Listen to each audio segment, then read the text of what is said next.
Donc, dans Illustrator, nouveau document, outil texte, je clique et je tape un mot, peu importe, et avec l'outil de transformation et la touche Shift, je l'agrandis. Donc, je lui donne la taille qu'il faut. Commenter, je peux aller choisir, bien sûr, la police, etc. Voilà. Donc, opération à systématiquement faire ici dans la palette caractères, passer en optique pour améliorer les espacements entre les caractères. Voilà, ça c'est la première étape.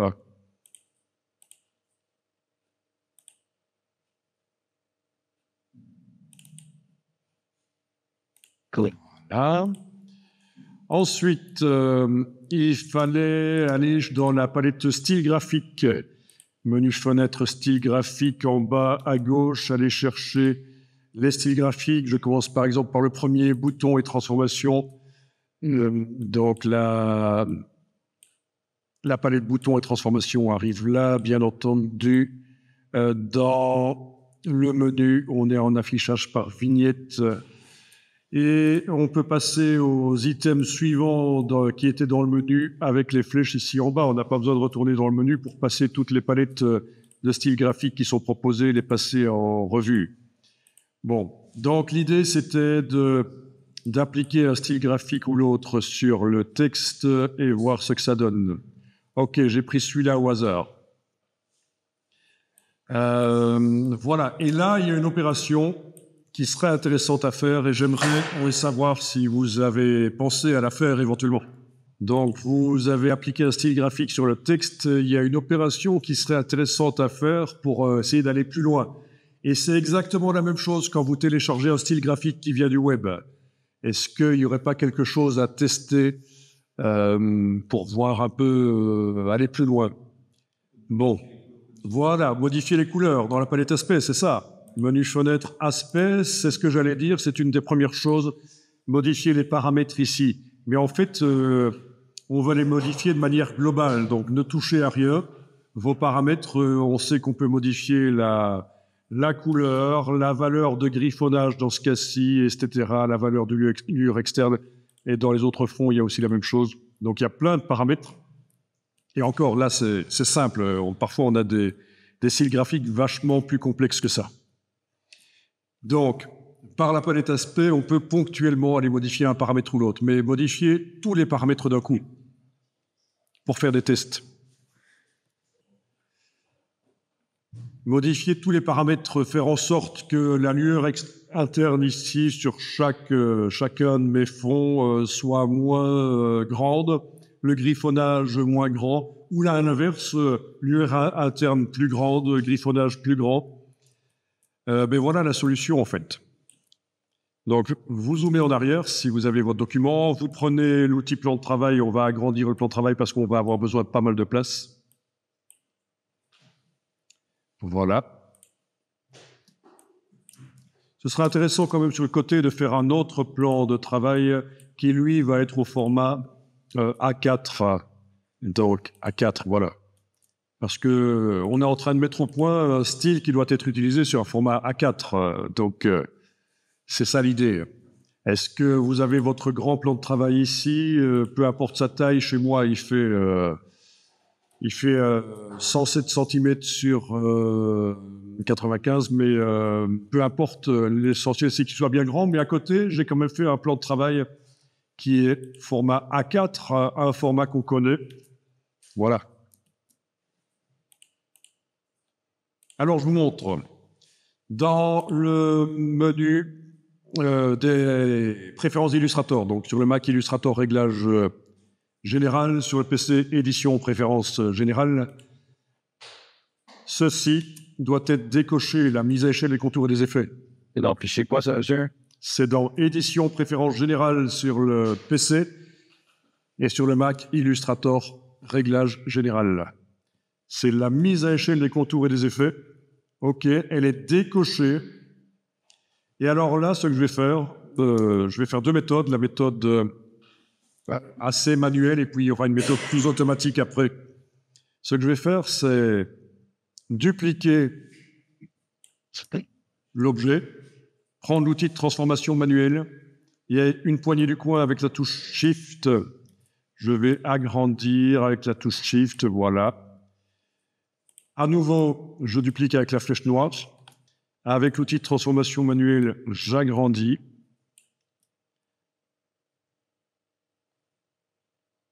Voilà. Et encore, comme disait la chanson de je ne sais plus qui, de Cap de Vienne, sans doute. Je peux me tromper. Voilà, vous voyez ce qui est en train de se passer? C'est le même effet, avec les mêmes paramètres, mais appliqué sur des objets de plus en plus grands. Et ça ne donne pas la même chose, visuellement. Pas du tout. Si je regarde l'effet ici, c'est pourri. Pourtant, c'est l'effet qui vient d'Illustrator. Hein. Et au fur et à mesure, quand on le met sur du plus grand, ça apparaît différemment. Donc là, il faut décider, tiens, est-ce que ce ne serait pas sur le plus grand, ou peut-être même encore plus grand? À un certain moment, on ne saura plus augmenter la taille du texte. Hein. Même si vous faites appel à la petite pilule bleue, la taille du texte ne pourra plus être agrandie. Je rigole, arrêtez un peu vos bêtises. OK. Ça vous fait rire, ça. Voilà. Donc ça, c'est ça qu'il faut comprendre. C'est super intéressant quand vous avez un effet, un style graphique qui vient d'Illustrator ou surtout qui vient du web, ou que vous avez fait vous-même d'ailleurs, de réfléchir un peu, tiens, est-ce que à une certaine taille, il ne serait pas plus intéressant qu'à une autre? Et donc, je vous rappelle que pour ça, on a désactivé absolument dans les réglages généraux l'option mettre à l'échelle les contours et les effets. Sinon, chaque fois que vous agrandissez une copie du texte ou de la forme sur laquelle vous avez mis l'effet spécial, les paramètres ici s'agrandissent aussi dans la palette aspect. Et donc, ça n'a aucun intérêt. Le but, c'est justement de voir avec les mêmes paramètres sur différentes dimensions. Et donc, en supposant que ce soit sur celui-ci, par exemple, que ça me plaît le mieux, bien sûr, je vais devoir stocker à un certain moment l'effet spécial, non, le style que je vais modifier. Je vais devoir le stocker dans la palette style graphique, mais pour l'instant, je ne l'ai pas modifié. Et pour l'instant, il y a aussi un problème, c'est qu'il est beaucoup trop grand par rapport à un usage normal sur une page A4. Donc, est-ce que vous voyez quelle est l'étape suivante? Il va falloir enregistrer comme ça. Il va falloir, je voudrais que quand j'applique ça sur un texte à taille normale sur une page A4, ça donne exactement cet effet-là.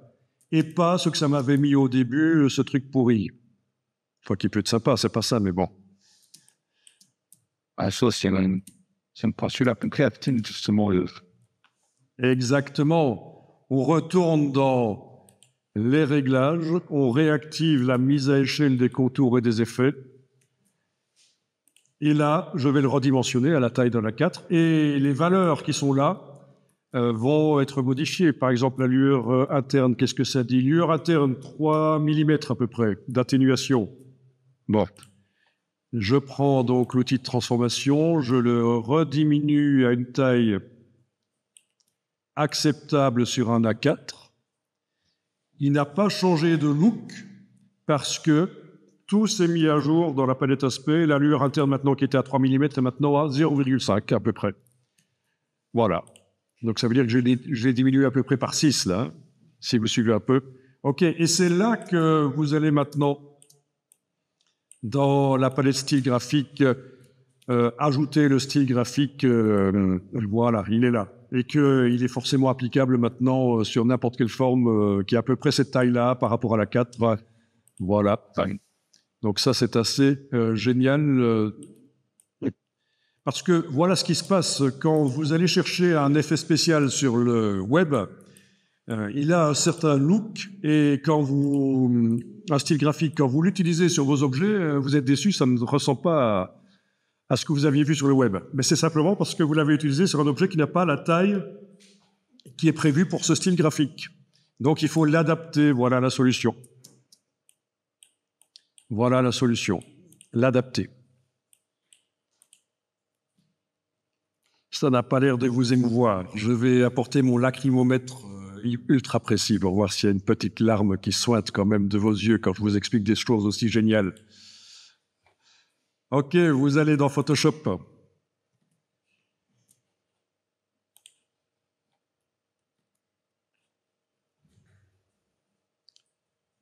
Ok, faites un nouveau document dans Photoshop.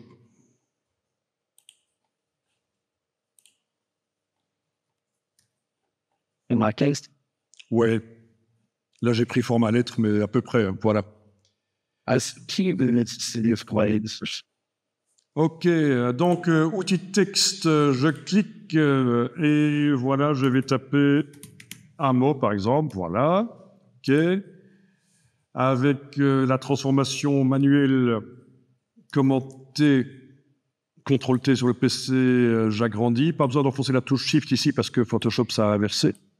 Voilà, je valide. Tiens, quelle est la police pourrie que j'ai là? Donc, menu fenêtre caractère dans Photoshop pendant que mon calque est activé. Caramel, qu'est-ce que c'est ce truc? Ok. Donc, c'est déjà une police très graphique et ça va un peu interférer dans l'explication ici. Ah, tiens. L'approche est importante. Je clique là, c'est un curseur. Hein. Quand on se met sur l'icône de l'approche, le groupe ici, c'est qu'on clique et qu'on bouge, c'est un curseur. En fait, il y a un curseur caché dans la palette de caractères. Voilà, bon, ok, je vais enregistrer ça.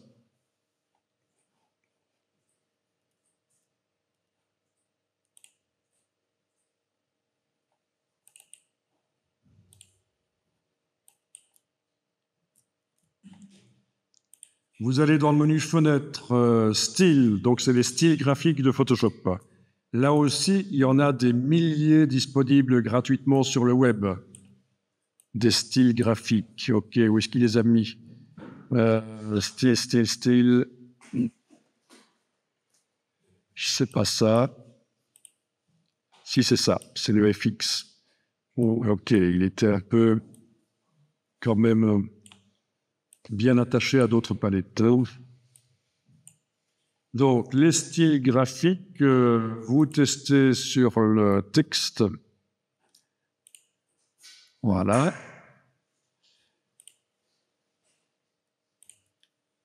Il y en a certains que j'ai fait précédemment moi-même, qui a dit qu'ils étaient pourris. Voilà. Bon, écoutez, prenez un style graphique qui présente pas des fonds unis, qui a des motifs ou quelque chose. Hein, voilà. Voilà. Parmi les premiers, là, les fourrures, c'est pas mal. Voilà, du bois, c'est pas mal aussi, oui. Ok, allez. Et donc, la question maintenant que je vais vous poser, c'est, premièrement, savez-vous quelle est la question que je vais vous poser? On fait une mise en abîme. Savez-vous quelle est la question que je vais vous poser? Ben, c'est évidemment comment faire la mise à échelle de style graphique dans Photoshop. Est-ce que vous avez la solution? Vous connaissez? Vous connaissez pas? C'est hyper important, essentiel. Ah tiens, dans la palette caractères, ah oui, je suis en optique, c'est bien, c'est ce qu'il faut. Ok, ça c'était juste une petite vérification. Non, si tu convertis en objet dynamique et que tu modifies la dimension, rien va changer. Donc, au fait, oui, si on diminue la dimension ici, est-ce que le look change? Ouais, ça change. Ah tiens, j'ai toujours tendance à enfoncer la touche Shift, c'est parce que je suis vieux. Oui, ça pourrait être une solution de faire ça, mais pas vraiment. Dans Photoshop, c'est pas la même chose que dans Illustrator. Quand on veut changer les différents paramètres, tous les paramètres du style d'un coup, comme on a fait dans Illustrator, c'est pas la solution de modifier sa taille. Donc tous les paramètres, ils sont là. Vous voyez, dans les FX, c'est tout ça, en fait. Ça fait partie des